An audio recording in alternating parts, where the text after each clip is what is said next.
আপনারা শুনছেন চুপ করে শোনো। এই রাত্রি যেমন নিঃশব্দ, তেমনি আজকের গল্পটাও নিঃশ্বাস বন্ধ করে শোনার মতো। আজ আমরা শুনব এমন একজন মানুষের কাহিনী, যে একদিন হঠাৎ নিজেকেই চিনতে পারল না। একটা নিঃসঙ্গ বাড়ি, কিছু হারিয়ে যাওয়া স্মৃতি, আর একজন মানুষ যে জানে না সে কে। তাহলে কান খুলে শুনুন। আমার প্রতিচ্ছবি আমাকে চিনতে পারল না। শহরের ব্যস্ত জীবন ছেড়ে সায়ন্তন চলে আসে তার বাবার রেখে যাওয়া গ্রামীণ এক পুরনো কাঠের বাড়িতে। দুচোখে একটুখানি বিশ্রামের স্বপ্ন, আর মনে শান্তির আশ্রয়। বাড়িটা ঘন সবুজের মাঝে দাঁড়িয়ে আছে, অনেক দিনের মতো চুপচাপ, নির্জন, নিচু শব্দে যেন নিঃশ্বাস নিচ্ছে। আর কখনো কখনো রাত গভীর হলে সিলিংয়ের উপরে শোনা যায় হালকা পায়ের শব্দ। সে ভাবে নিশ্চয়ই ইঁদুর বা কিছুর চলাফেরা। কিন্তু ওই শব্দগুলো ঠিক মানুষের মতো, হেঁটে যায়, থেমে যায়, আবার শুরু হয়। একটা ঘর সে তালা মেরে রেখেছে, কিন্তু প্রতিদিন সকালে ঘরের জানালাটা খোলা পায়। ভেতরে বাতাস ঠান্ডা, আর ধুলোর উপর স্পষ্ট পায়ের ছাপ। এই বাড়িটা কি ঘুমিয়েছিল, নাকি কারো অপেক্ষায় ছিল? গ্রামের মানুষজনও অদ্ভুত। বাজারে গেলে চুপচাপ তাকিয়ে থাকে। এক বৃদ্ধ কাপা গলায় বলে, এই বাড়ির মানুষ তো কবে হারিয়ে গেছে। তুমি এলে কোথা থেকে রে? সায়ন্তনের মুখ শুকিয়ে যায়। সে ভাবে, আমি সায়ন্তন, তাই না? কিন্তু তার চোখের পেছনে জেগে ওঠে এক অদ্ভুত সন্দেহ। রাতের ঘুমে সে দেখতে পায় স্বপ্ন। সে একটা ছোট ছেলের বাবার মতো আচরণ করছে। ঘরের প্রতিটা জিনিস সে চেনে, কোনো দেয়ালে কি ঝুলছে, কোনো টেবিলের কোনো ড্রয়ারে কি রাখা।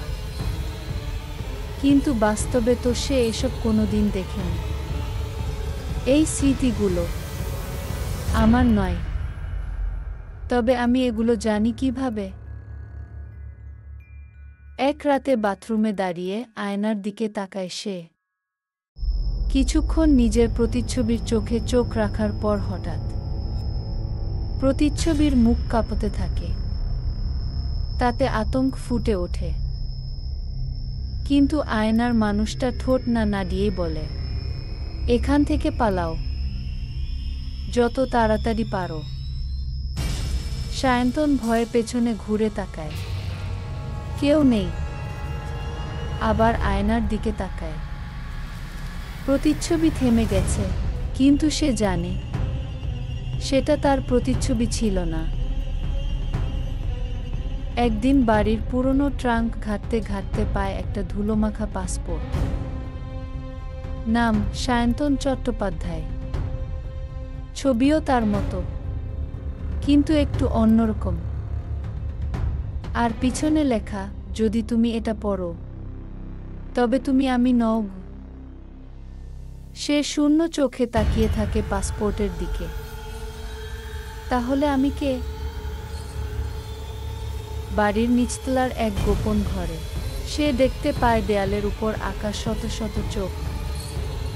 সব তাকিয়ে আছে কেবল তার দিকেই। কিছু চোখ যেন নড়ে ওঠে। দেয়ালের নিচে লেখা, সে তো এখানেই আছে, বাইরে তোমার জায়গায়। সে বুঝে যায় এটা তার বাড়ি নয়, সে এখানে আগন্তুক। কেউ ছিল এখানে, কেউ যে ফিরে আসবে, হয়তো আজ রাতেই। ঝড়ের রাতে বিদ্যুৎ চলে যায়। ঘর অন্ধকার। বাইরের গেটের দিকে তাকিয়ে দেখে একটা ছায়া। নড়ছে না, কেবল দাঁড়িয়ে আছে। কণ্ঠস্বর ভেসে আসে, তুই আমার জীবন নিয়ে নিস, এখন আমি আমারটা ফেরত চাই। ভয়ে দরজা বন্ধ করে সে পেছনে সরে যায়, কিন্তু জানালার কাছে হঠাৎ ভেজা হাতের ছাপ।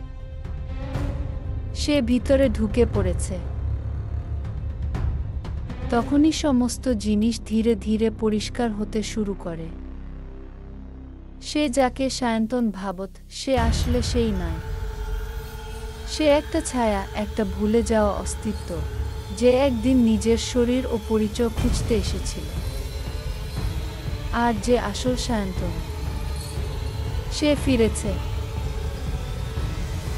ঘরের মধ্যখানে দাঁড়িয়ে সে আয়নার দিকে তাকায়।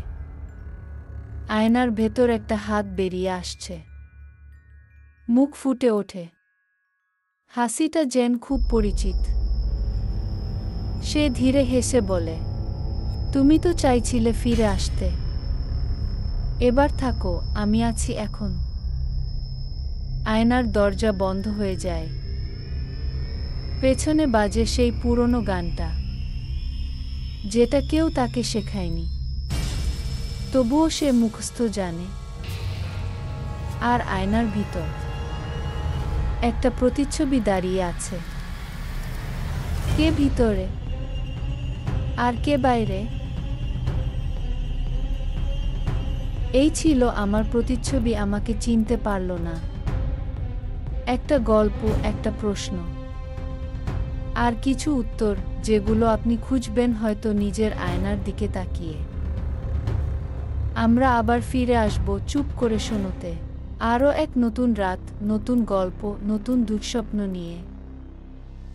ততদিন আয়নার সামনে দাঁড়ালে একটু সাবধান থাকবেন। শুভরাত্রি।